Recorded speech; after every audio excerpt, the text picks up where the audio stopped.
Hello दोस्तों, नमस्ते, प्रणाम। मैं गुड़िया चौधरी अपने यूट्यूब चैनल पर सभी दर्शकों का स्वागत करती हूं। जितने भी दर्शक हमें देख रहे हैं, आप लोगों से हाथ जोड़ के निवेदन है कि आप लोग गीतों को फुल वॉच करिए और हमारा फुल सपोर्ट कीजिए। आज मैं आप लोग को कलश गुठाई गीत सुनाने चल रही हूँ, जो शादी विवाह में मंडप में गाया जाता है। तो आप लोग को हमारा गीत पसंद आए तो लाइक शेयर सब्सक्राइब जरूर कीजिए और कमेंट बॉक्स में ज़रूर बताइए कि यह कलश गुठाई गीत आप लोग को कैसे लगा। धन्यवाद।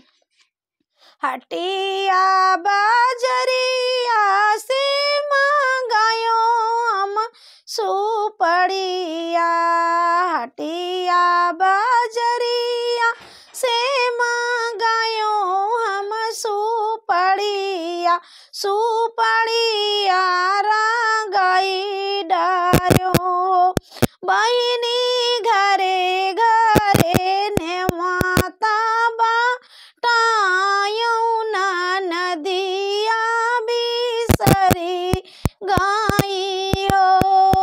हटिया बाजरिया से मांगायो हम सुपड़िया, सुपड़िया रंगाई डार्यो बहिनी घरे घरे ने माता बाटायो ना नदिया बिसरी गाई हो बहिनी घरे घरे ने माता बाटायो ना नदिया बिसरी गाई हो।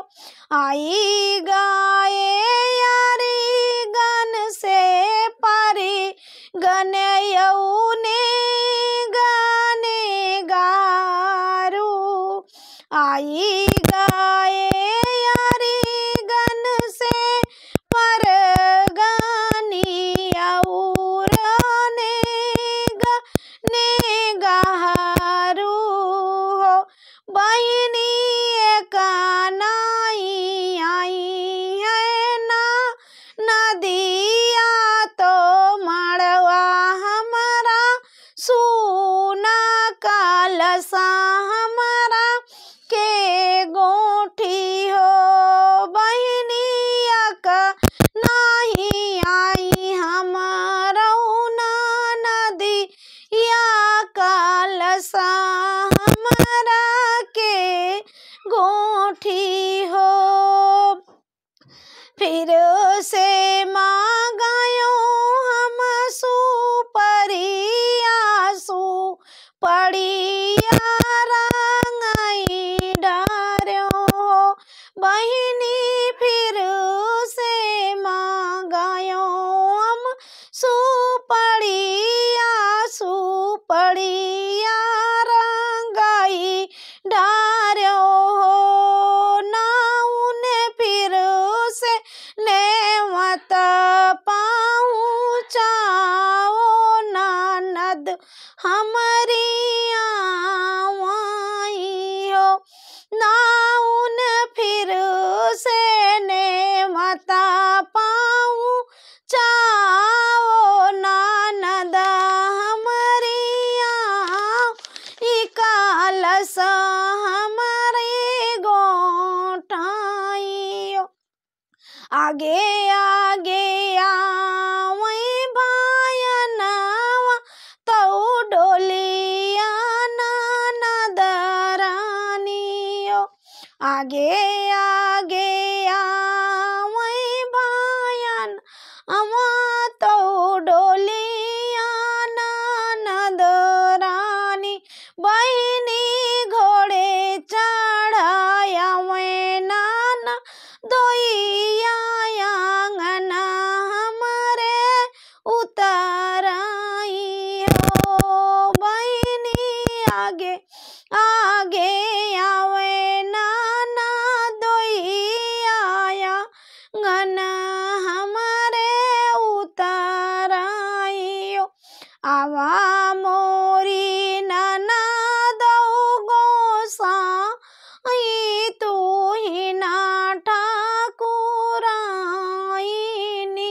हो, आवा मोरी ननदी गो सा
भैया तोरे खरीद आओ ननदी कंगना तो हमारे नैहर के निशानी कंगना नाही दे बाइयो ननदी कंगना तो नैहर के मोर निशानी कंगना नाही दे बाइयो रोवता चले हैं नदिया तऊ सुसुकत भयनवा बहिनी हबे सत चाले हैं नाना दोइया तऊ भले मन टूटी हो बहिनी हंसो तई चाले हैं नाना दोइया भल ही मन टूटी नी हो। हमारा यह कलश उठाएगी तो आप लोग को कैसे लगा कमेंट बॉक्स में जरूर बताना। धन्यवाद।